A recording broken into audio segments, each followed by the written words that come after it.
Shwmae pawb. Hello everybody. Welcome to my wild Welsh garden. My name's Isabel and I live here at the top of the Swansea Valley, and this is my garden. And I can't believe that we're halfway through March. So it's kind of time for the early spring garden tour. And I'll show you what's going on in the garden. So for those of you who are maybe new to the channel, I've been a conventional gardener all my life. I'm actually 70 this year. So yes, I've been a conventional gardener for a long time.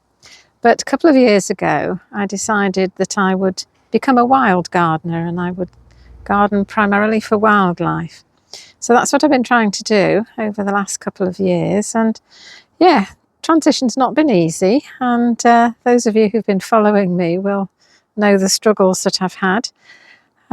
And I have learned a few things along the way, which I'll try and share with you on this trip around my garden. I'm standing outside my back door. So this is the flower bed that I can see from my kitchen. So I try and keep this sort of full of interest all year, really. So it's a bit of a spring garden. It's got hellebores and snowdrops and lots of primroses. The primroses are native, and I don't plant those, they just appear. And I think you can see that I've not sort of tidied away any of the old stems and foliage from last year.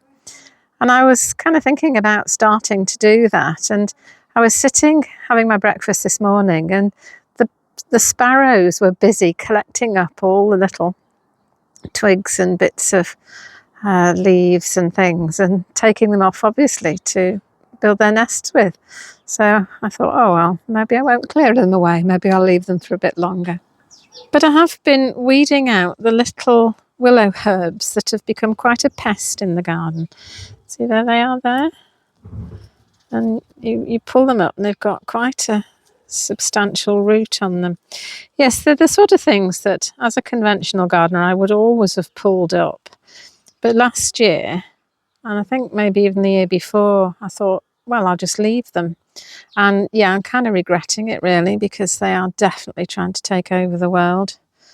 There's some more over there. So really, whenever I see them, I pull them out. And I did say that the snowdrops weren't doing very well here, that they don't like it in my garden. And I've actually changed my mind, because I think they've been really good this year. Yes, there's a lot more than I thought there were, and they've been really very nice. So I've actually bought some more. Yes, it popped up on my Instagram feed, you know, reduced price. I think it was £10 for 50. So yeah, I bought another 100, and I've healed them in up the garden. Well, I think where to put them. I'll show you as we go around. And another thing that I've been doing is taking out the old lavender. You can see this one here. It's had it really. There's hardly any of the lavender actually alive. It looks green because there's an aubrietia growing through it. So I'll be taking those out. I've taken the two out that were on this side, and I've planted a new lavender. And also something new in my garden. I've not tried this before. This is called wall germander, and I've came across it last summer in a garden, a National Trust garden in West Wales, and it was absolutely covered in bumblebees. I've never seen anything like it, so I just thought, well, why not have a go? So there it is, and we'll see how it goes. These flower beds have had various incarnations over the few years that they've been here. I think they started out as sort of salad beds and a herb bed, and there was a strawberry bed at one point. And then I decided I would just have them as sort of herbaceous beds. And what I'm doing now is removing all the non-native plants that I don't think benefit wildlife, because some non-native plants do. Like the lavender, it's very good for pollinators. But the thing is, it's all very well having plants for pollinators, for the adults, but I want to have plants for the caterpillars and the grubs, the larval forms of the insects. and they usually eat native plants. And again, I still haven't cleared away the dead stems and the dead foliage from last year. And the reason for that is that it provides really good habitat for the insects and invertebrates over the winter. And they're the bottom of the food chain. And that's one of the things that I really have learnt over the past couple of years, is that if you want animals and birds in your garden, you really need to start at the bottom of the food chain with the insects and the invertebrates. Because if you have insects and invertebrates in your garden, then the bigger animals and birds follow. The pink willow is no longer pink, it's turned sort of yellow and green because all the little flowers have come out and they're all producing pollen. And the bees have been busy on it, collecting the pollen. But very difficult to film because they've woken up now and they've speeded up, and they don't hang around to be filmed anymore. They zip around all over the place. And then we go up past the owl, who always has a seasonal pot on his head, and Peter and Paul, the gnomes, who just sit there looking cute, if you like that sort of thing. And what did my daughter say? Fugly, if you don't. And then through the rose arch, you can see I've pruned the roses on both sides now. And I've hung up it's an old bird feeder filled with lamb's wool, sheep's wool, that I've collected up on the hill behind my house. Because when I saw the sparrows collecting the grass and sticks and things this morning, I thought, oh, it's time, isn't it? They're building their nests now. Yes, this year has gone so quickly so far. It's a bit scary, really. Again, more primroses. So through the rose arch, and then on the left is the secret garden. This is where I come and watch butterflies in the summer. When there are any butterflies to watch, there weren't any last year at all. Yes, it was really very difficult year for insects. And I've just noticed a blue tit flying over there. So I'll just go to the other corner. Hang on. Over there on the trellis, almost in the corner, I don't know whether you can see it, there's a bird box, and there's been a lot of activity around the box, and I have seen blue tits going in and out, so I don't want to go any closer really, because if they're building a nest, they're easily disturbed. I think once they've laid eggs and they've got babies, they'll put up with a lot. But at this stage, it's a bit vulnerable really, so I'm trying to keep away. Which means, of course, that I can't go and glare at my wildflower seeds that I sowed last year every day, as I have been doing. But that's probably a good thing because they're not germinating. And as you know, a watched seed never germinates. So probably best if I leave them alone and don't glare at them too much. And more primroses outside the greenhouse. And celandine in the pot there. I'm experimenting with putting native plants in pots. And this pot here has celandine in for the spring, and then red clover, pink clover for later in the year.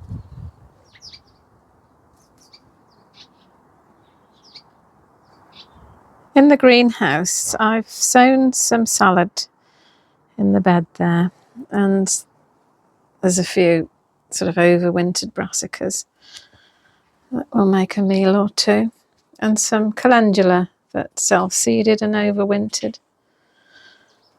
And yet another primrose in the corner.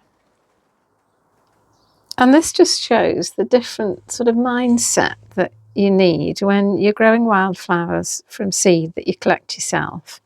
Because these here are calendula that I bought from a garden centre. You know, they're cultivated ones.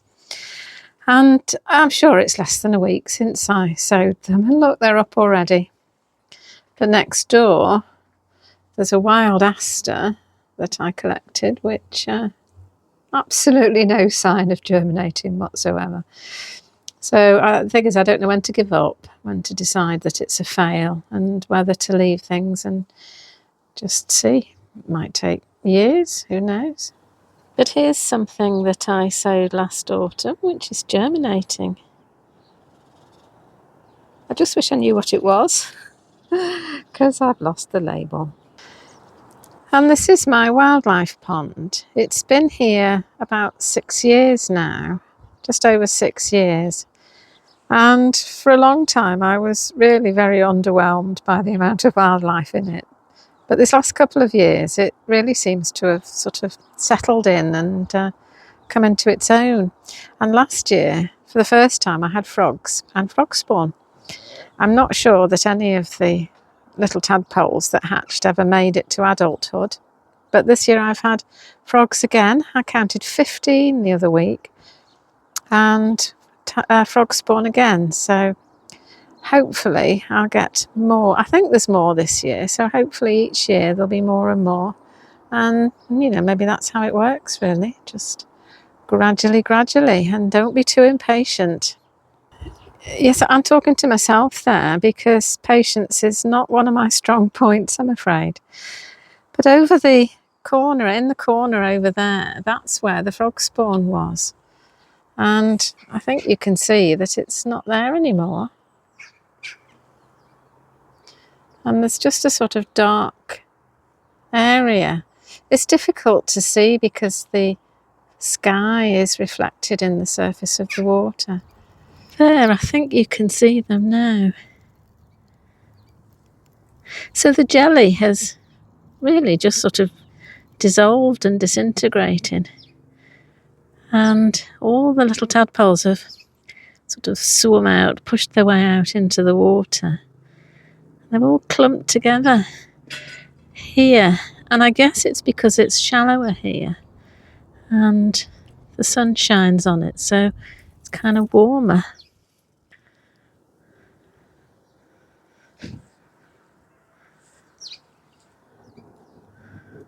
Yeah, I think you can see them wriggling. Little tiny, tiny things. So vulnerable. And then after a short while, they'll all sort of swim away and hide places in the pond.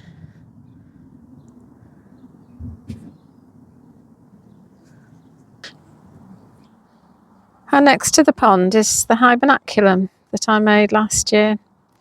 And it's been colonised by native plants. I haven't planted any of these. But you can see where the sparrows have been using it as a dust bath, the holes that they've made. Yes, if you're interested in what on earth a hybernaculum is, I did make a video last year about it, and I'll put the details in the description. And then on this side I have raspberries and rhubarb. Not quite enough for a crumble yet. And this is the spindle that I bought with the money that YouTube paid me last autumn. And it's just showing signs of budding. A bit difficult because the phone doesn't know what to focus on. There you go. A few little buds. Hawthorn buds have burst over there.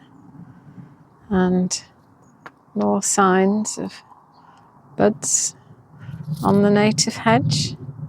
I'm so hoping I'm going to get some flowers this year because I haven't pruned this now for 2 years. Can't actually see any signs of any flowers yet. And now I'm standing at the top of the garden looking down and the sun's come out.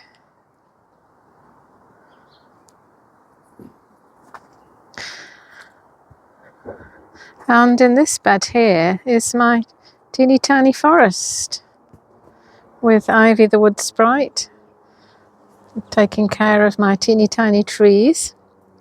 There are also 3 fruit trees that have been there for about 3 years, I think. 4 years perhaps. 2 apples and a pear. And a standing deadwood structure in the middle, because deadwood is such a good habitat for all sorts of creatures. And standing deadwood is different from deadwood lying down. It's home to different creatures, so yeah, that's why that's there. But I actually quite like it. And it's stood up to all the storms quite nicely. And then, because it was looking very bare and a bit uninteresting, because the teeny tiny trees are so tiny, I put lots of forget-me-nots in that were all self-seeded in the veg patches. And so hopefully it's going to be a sea of blue. And lots of the little tiny trees are showing signs of life. And I haven't done any clearing in this bed. The old foliage from the old plants are still here. There's a mixture here of natives and non-natives. But I did clear a bit along the edge because I saw that there was this lovely Primula wanda hiding under the dead stems of a Geranium Roseanne. So I did clear that away. And there's the new shoots of Roseanne just beginning.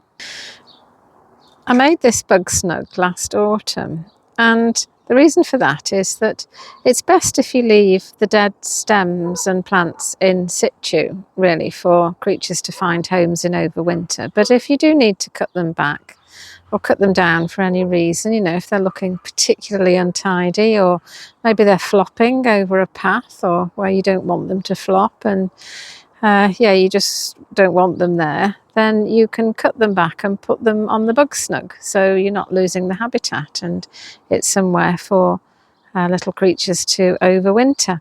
But the thing is, I'm not entirely sure what to do with it now, because it's in one of my veg patches and I'll want to plant vegetables there.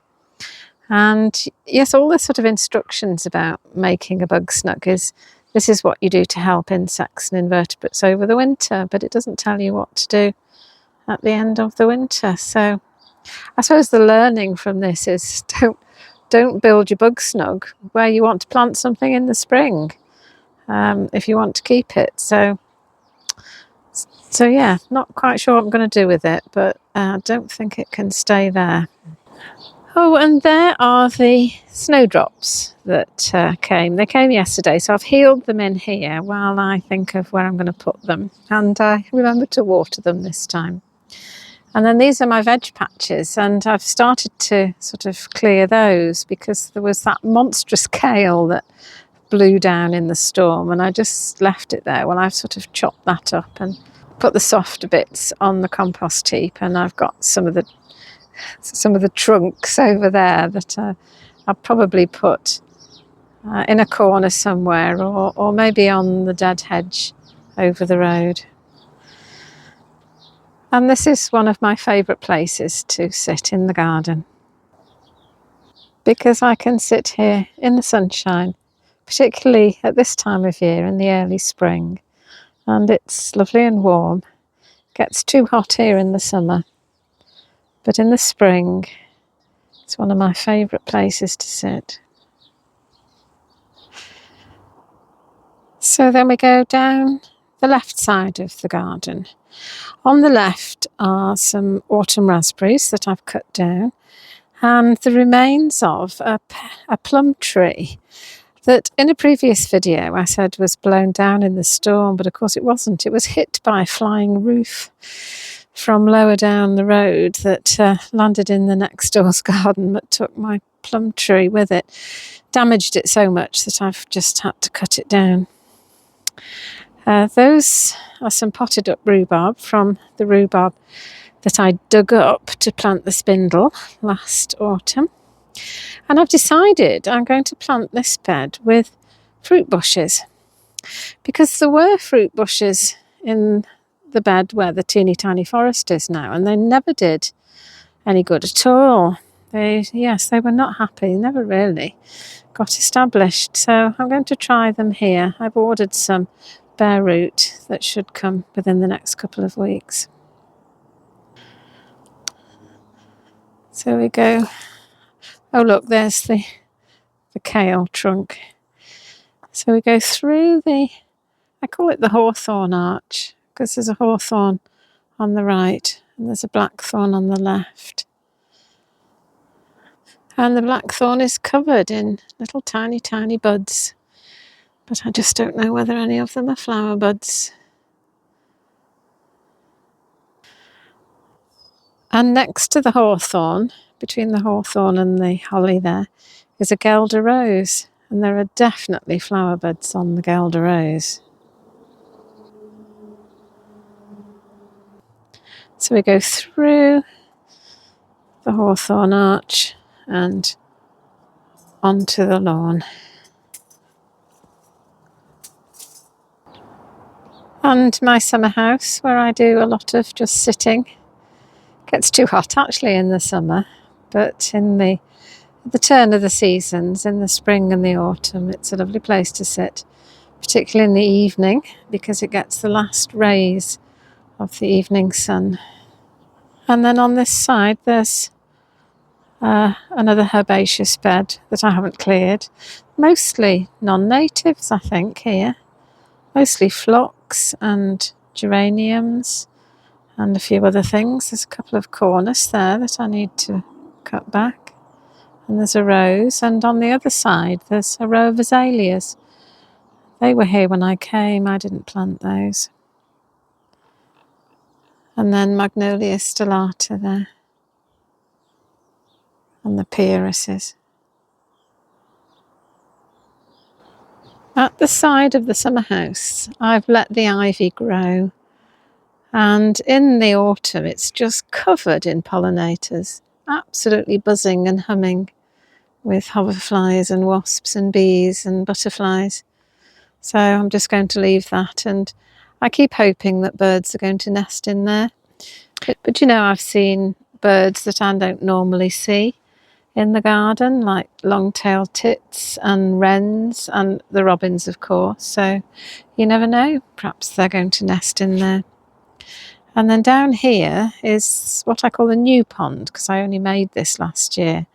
And rather like the other one, it's going to take a few years, I think, before I see much evidence of wildlife. When there were lots of frogs in the other pond, I did come out at night to look, and there was one lonely frog in here, but no frog spawn.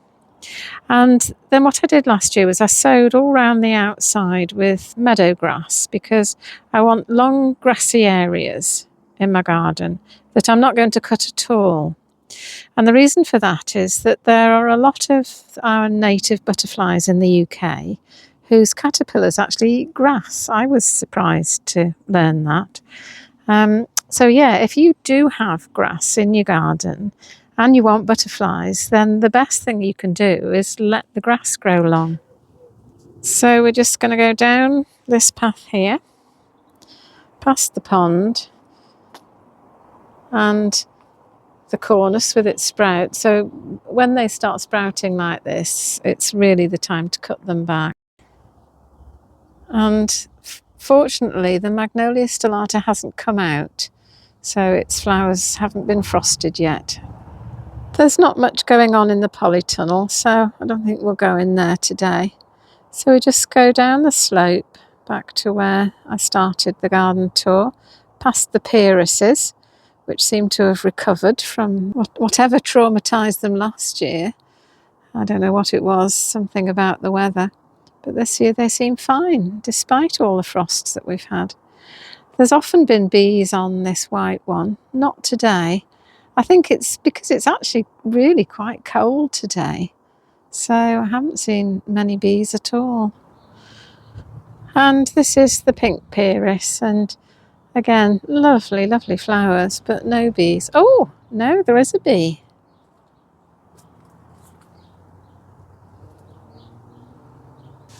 And there are, I've just noticed, to magnolia flowers coming out. So let's hope for warmer weather so the flowers don't get spoiled. And I've also just noticed that there's a single azalea flower out there and a couple of buds. That's another one that gets spoilt by the frost. And then I've stopped feeding the birds on the bird table. There aren't actually that many birds feeding in the garden at the moment. But I think that's partly because the winter visitors have gone. And also, when you think about it, in the winter, all that the birds need to do is to survive. They just have to get through the winter. Whereas, of course, now they're really busy. You know, they've got to find a mate and find somewhere to build a nest and build the nest and look after the eggs and the babies. So, yeah, busy, busy, busy. And then on this side, this is where I feed the hedgehog. There's a hedgehog cafe. Do you know, I wondered whether he would desert me the other night because I was a bit late going out with the food. I didn't put the food out until about 10:30. And when I went in the morning, it was still there. So I think he'd come earlier in the evening and taken himself off because there wasn't anything for him to eat. And then I put food out last night, and as you can see, it's all been eaten. So he's obviously forgiven me. And then just above it here, there's this perennial candy tuft, which is just coming out. And here we are, back at the corner of the cottage, my back door. And the steps up onto the garden, and we've been right round the garden.